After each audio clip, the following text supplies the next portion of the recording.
ऐसे करें खुद पर काबू तो दुनिया होगी मुट्ठी में। यदि आप अपने अनचाहे व्यवहार से परेशान हैं या फिर अपने दीर्घकालीन लक्ष्य को हासिल करना चाहते हैं तो आपको सबसे पहले अपने आप पर नियंत्रण करने का तरीका सीखना होगा। मन के हारे हार है, मन के जीते जीत कहावत तो आपने सुनी होगी, लेकिन कभी यह जानने की कोशिश की क्या कि मन कैसे हारता है। दरअसल मन उस वक्त निराश होता है जब उसे अपनी पसंद की चीज हासिल नहीं होती, उसकी सोच के अनुसार काम नहीं होता। ऐसे में हमें कार्य को बेहतर बनाने के साथ ही मन को भी नए सिरे से स्थिर करने की जरूरत होती है।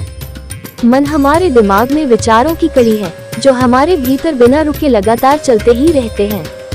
ये विचार इतने अधिक प्रभावी होते हैं कि हमारे हर अच्छे बुरे फैसले पर गहरा असर डालते हैं। ये विचार हमारे पूरे व्यक्तित्व पर अधिकार जमा लेते हैं। हम ये बात नहीं समझ पाते कि हमें अपने मन द्वारा नियंत्रित नहीं होना है, बल्कि हमें अपने मन पर नियंत्रण करना है।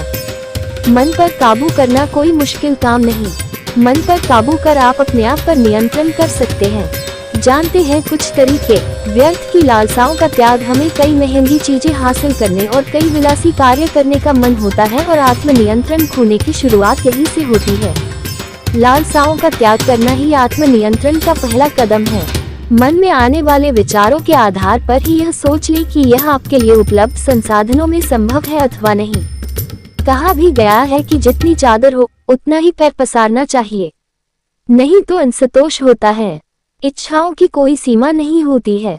बनाएं काम की योजना। यदि आप कोई काम करने का लक्ष्य लेकर चल रहे हैं तो उन स्थितियों से आपको दूर रहना होगा जो आपके लक्ष्य में बाधा बन सकती है। इसके लिए आपको योजना बनानी होगी।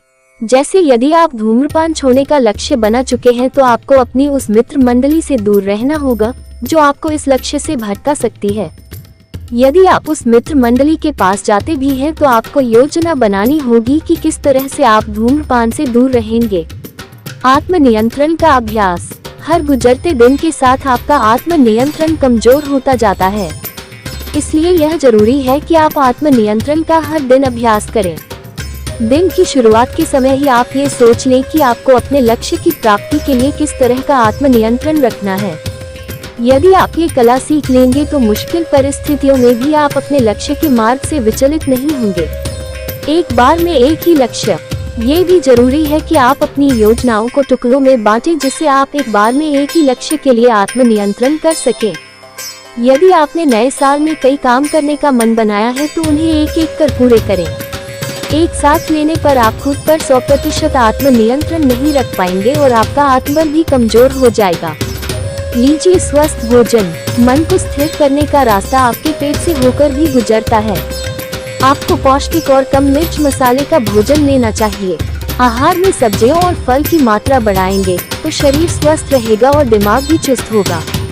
इससे मन को अनियंत्रित होने से भी रोका जा सकेगा। व्यायाम से रहिए चुस्त दुरुस्त।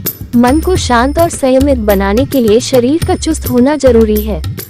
शोध बताते हैं कि रोजाना 45 मिनट व्यायाम करने से न केवल शरीर बल्कि दिल और दिमाग भी चुस्त होते हैं। यदि शरीर चुस्त और ऊर्जा से भरपूर हो तो मन में भी उल्लास और सकारात्मक भाव विकसित होते हैं। इसलिए आत्मनियंत्रण के लिए व्यायाम का समय जरूर निकालें। ध्यान लगाना अच्छा विकल्प। भारतीय योग पद्धति में ध्यान का विशेष महत्व है। ये क्रिया पूरी तरह से मन को स्थिर करने में अमूल्य योगदान देती है।